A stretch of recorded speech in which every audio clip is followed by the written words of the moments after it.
Dans la partie la plus profonde de la mer se trouvait le palais du roi de la mer. Et il avait 6 filles. Ils ont joué dans le jardin toute la journée. Contrairement aux autres princesses, la plus jeune était calme et maussade.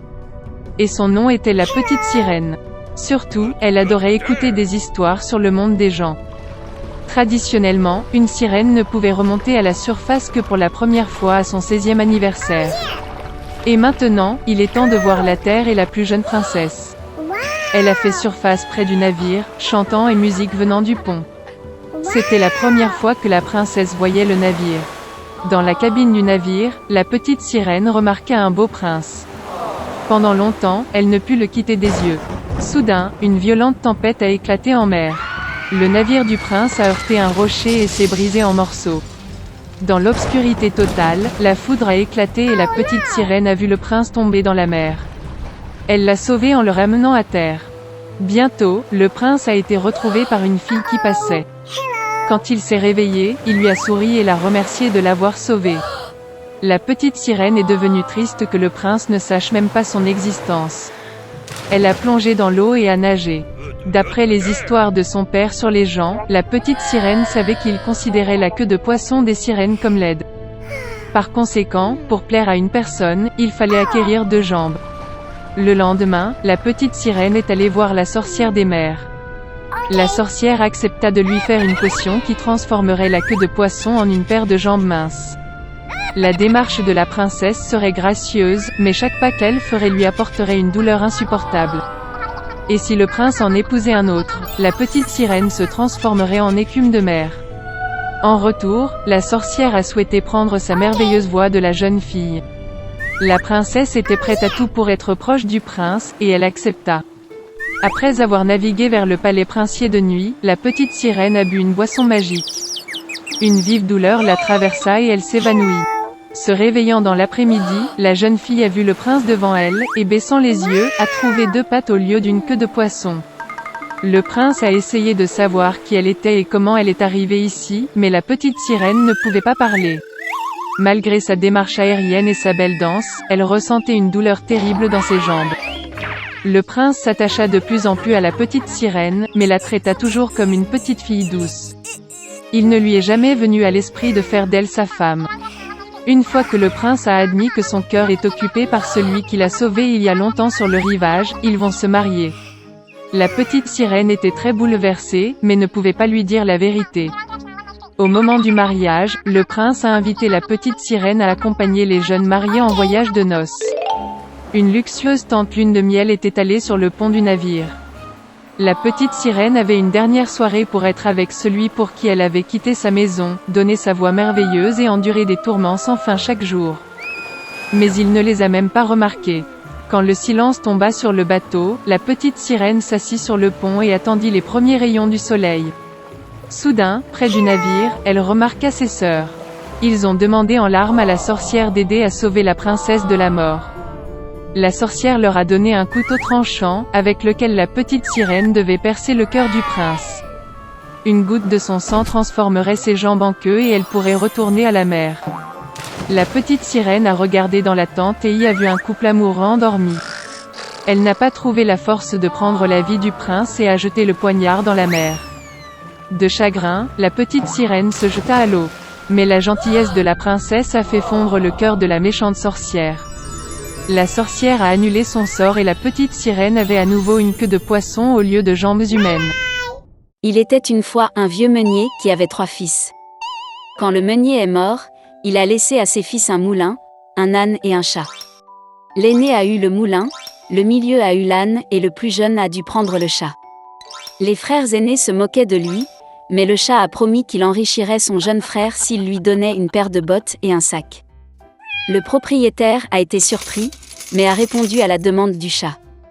Le chat a immédiatement enfilé ses bottes sur ses pattes arrière, a versé de l'avoine dans le sac, l'a jeté sur ses épaules, et est parti à la chasse.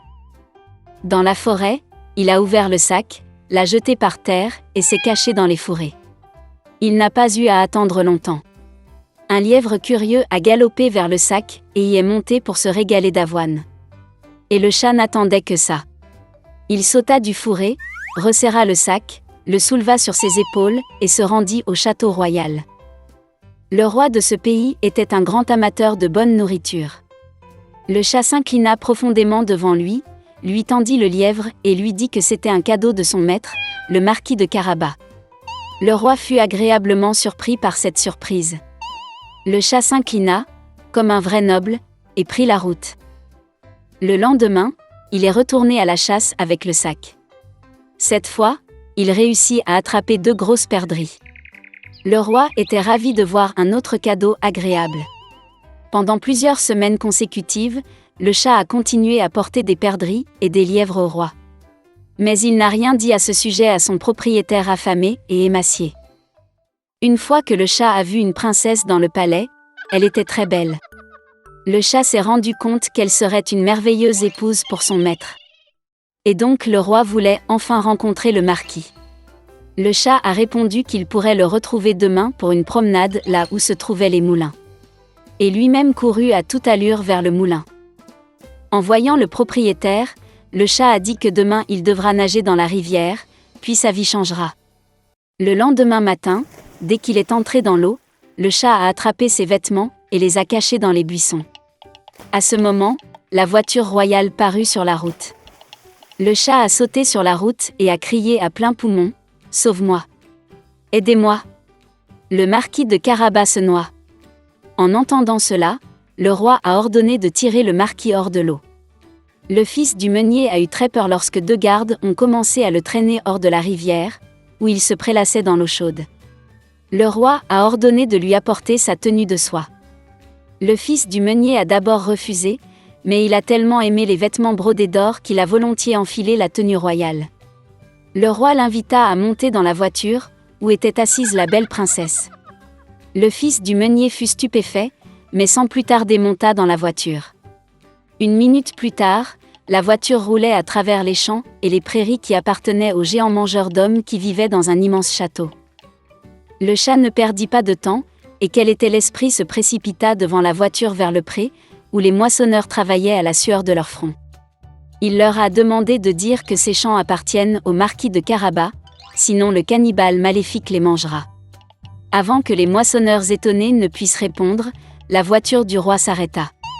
Et quand le roi demanda de qui il s'agissait, ils répondirent dans un chœur amical que ces champs appartenaient au marquis de Carabas. Pendant ce temps, le chat est allé directement au château du mangeur d'hommes.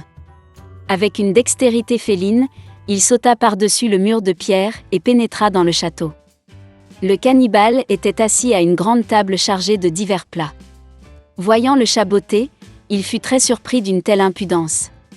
Le chat a commencé à taquiner le géant et a dit qu'il ne pouvait pas se transformer en lion.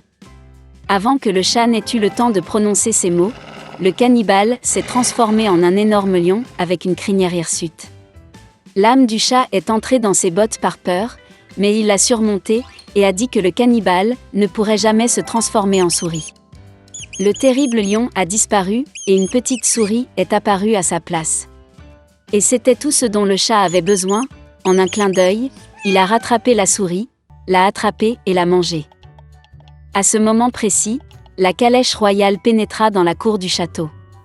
Ouvrant les portes de la voiture, le chat s'inclina poliment et dit qu'il était heureux de voir tout le monde dans le château du marquis de Carabas. Il est difficile de dire qui était le plus engourdi de stupeur à ces paroles, le roi ou le fils du meunier, qui ne comprenait déjà rien du tout. Le chat a emmené les invités à table. À la fin du dîner, le roi, après avoir mangé au maximum, a dit que le marquis était en effet un homme très digne, donc il donnerait volontiers sa fille à sa femme. La princesse était heureuse, jeune, belle et d'ailleurs, elle aimait beaucoup le riche marquis. Bientôt, ils ont joué un mariage. Le fils du meunier épousa donc une princesse et devint prince. Ils ont tout vécu heureux pour toujours, en particulier le chat, qui arpentait fièrement le palais en bottes hautes.